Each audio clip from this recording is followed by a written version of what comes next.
I'm gonna show you two instances of Jones pushing up the field in two different games. Now, for those of you who don't own Jones, this guy usually enjoys touching the ball a couple of times when he has the space, but when he doesn't, he's a one-touch player, just like a protector. As a top scorer, Jones had the space, but he felt a player nearby, so he passed the ball. Nice and simple. Again, that is his natural behavior. Now, here's the second instance of Jones pushing up with the ball. Notice that the situation is exactly the same. Nobody's any closer to him, he's got the same amount of space, and he's on the ball. Far out. He has to be always inside the box. You might have one question right now. Why? What made Jones run around with the ball like an intruder? Why didn't he act the same in both instances despite him having the exact same space and the exact same time on the ball? I present to you the software, or what others call the handicap. In this video, I've investigated the software, this invisible hand that decides who loses the ball, who wins a header, and ultimately, who wins the game. There's more to the software than that, of course, and that's exactly what I tried to figure out. So kick back and relax, and all I ask is a like for your support. So let's get started, people.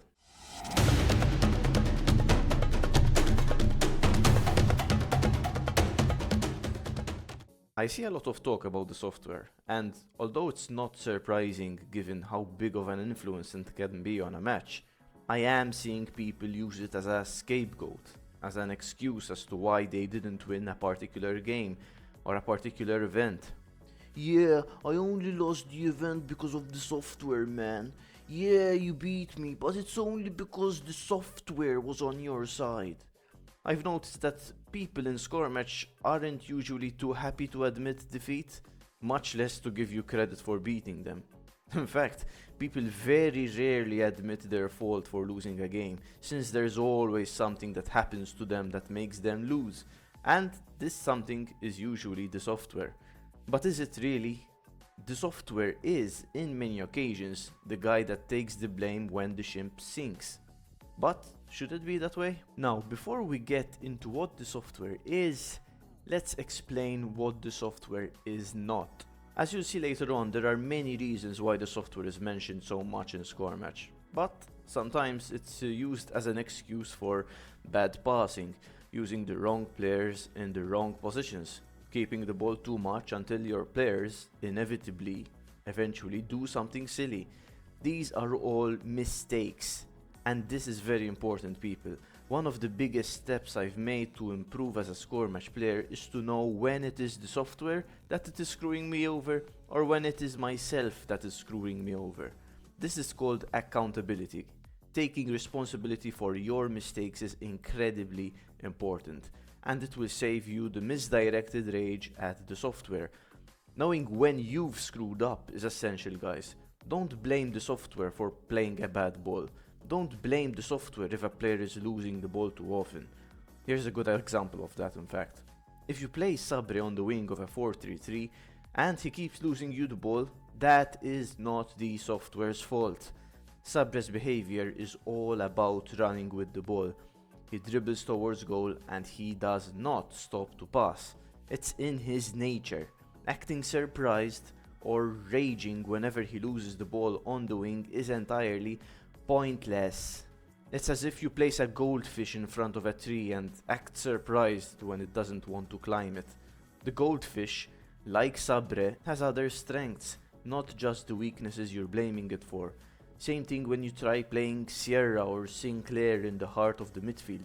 These guys are programmed to take touches on the ball, people. They need space to maneuver. Raging when they lose you the ball is, as I said, pointless. That is not the software's fault, it is yours for placing them there. Then, what exactly is the software's fault? What exactly can we blame on the software? Does the software even exist if most of what goes wrong in the game is our fault? Oh yes, yes it definitely does exist. At least, that's what many score match players think. But as we've covered, guys, score match players aren't really objective, are they? People are emotional, they rage and they blame things that shouldn't be blamed sometimes. Sure, we can all agree that the software exists, but maybe we should ask someone who isn't emotional, someone who doesn't rage and who doesn't blame things they shouldn't blame. That's why I asked the robot. I hit up ChatGPT.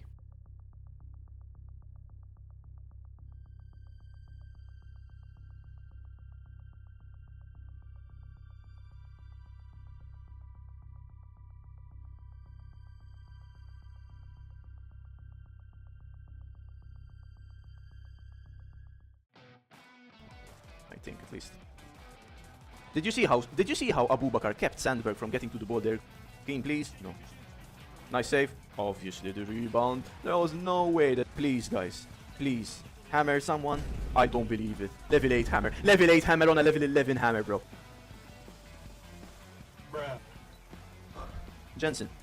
Top corner. Bruh. There we go. I don't like this. He didn't even try. I'm gonna play it to my first and only max super player.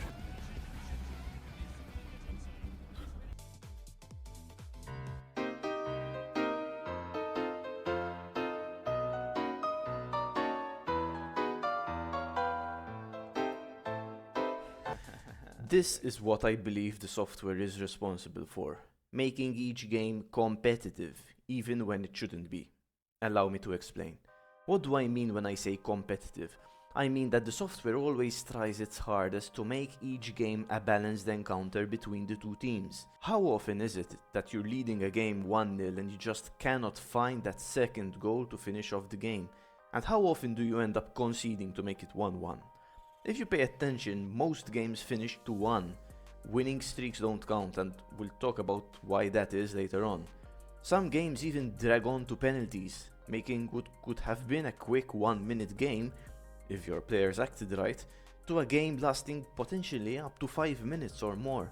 I believe that that's what the software is all about. That's precisely why the software exists, making each game longer, more tiring, more frustrating. And how does it manage to do that? It does that in a very, very subtle manner. It's so subtle that I think that most people don't even know it's the software that's making life hard for them actually. Here are some instances when the software is deliberately making your life hard. Players making odd passing decisions. Look at this as well, guys. Oh my god, dude, please! What's going on here? Players not making any runs.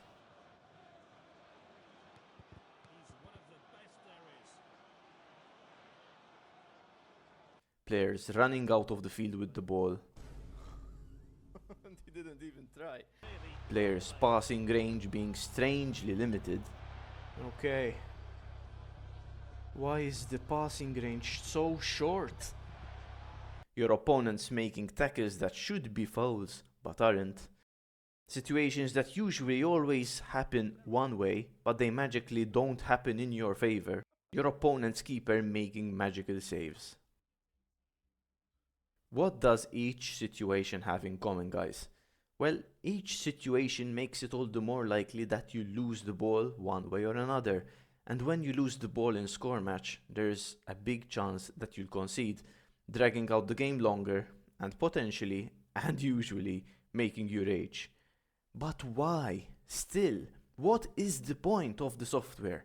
It's obvious though, isn't it? The point is to make you spend money, silly. FTG is a business after all. Making games longer and having games go against you only works in FTG's favor. The same thing happens in EAFC, which used to be called FIFA, where instead of the software, people complain about the script making life harder for players, so that they'll eventually have to go to the store and buy player packs to upgrade their team. The exact same thing happens in Score Match. The point of the software is to make you unhappy with your team, unhappy with your players. That way, you'll be more inclined to go to the shop and purchase any of the overpriced stuff in there. Again, FTG is a business, and like any other business, it's always going to try nudging you in the direction of its shop to spend money. That's the point of a business, making money. Now, I'm not entirely sure if FTG intended the game's programming to be this way, or if it just turned out like this and works in their favor. Either way, it is definitely a real thing. Now, the software isn't always the bad guy. Sometimes the software actually helps you win multiple games in a row without you even noticing its presence. Rebounds might happen in your favor, any of the strange stuff I listed before, like players making bad decisions, that only starts happening against your opponent. This way, you rack up a few good wins in a row. It'll make you feel really tough and mighty. But this usually only happens so that your downfall is harder and more painful than ever. When a winning streak is over, your players usually act stupid, stop making any runs, and all the good stuff I mentioned before. Sounds familiar? Yeah, the software usually steps in after a winning streak to make you lose, and it's usually not just one game. It tries to set you on a losing streak. The longer you keep losing, the better for the software, because the chances of you actually going to the shop and buying things is greater the longer you keep losing. But the software doesn't even have to try too hard to make you lose at that point, because guess what? Us humans are emotional. We react negatively when we see negative things around us. So when we lose a game after having won multiple games in a row, we tend to rage or get frustrated. And when we get frustrated, we start committing mistakes that have nothing to do with the software at all. The result? Bad results, one after the other, and the software would have fulfilled its mission, setting you on a path of frustration that FTG hopes ends in you spending money one way or another, be it on packages to get more cards for your players, or on bucks to upgrade different players that you swear will help your team get right back on track. Now, I don't want to sound like this whole conspiracy theorist here, but I really do believe that that is how the software works. That is what the software is. An invisible hand that kicks into effect every now and then, like a ghost appearing only a few times throughout a movie to shake things up and make you emotional one way or another. So, the question is, guys, what can we even do to stop the software? There are 3 things that I do to try to keep the software off my back. Keep calm. This is a skill that takes a long time to master, but really you should stop raging when the software kicks in. It sounds simple, it's simpler than it actually is, but you have to try. Take a few deep breaths and understand what's happening. Don't take the game seriously. Before I enter a game, I assume that what I want to happen may not necessarily happen. Some player will drag the ball out of the field, another player will fail to control the ball, or some other strange thing will happen. Keep your expectations to a minimum and just try to enjoy the game for what it is. A silly mobile game that tries to show us a game of football, but it often does so terribly. Keep things simple. Don't go for crazy passes when you feel the software is against you. Don't go for the unlikely shot. Just play simple football. Try to take your chance when it comes and hope for the best. Overconfidence leads to errors. Errors lead to lost games. This has been a summary of what I understand about the software after having played around 25,000 games in Score Match, and after trying to separate my own mistakes from mistakes that happened because of the software. I am really curious to see what you guys think about the software and if you do agree or disagree with me about my opinions about the software. So guys, let's take the discussion into the comments, and thank you very much for your attention. I'll see you next time.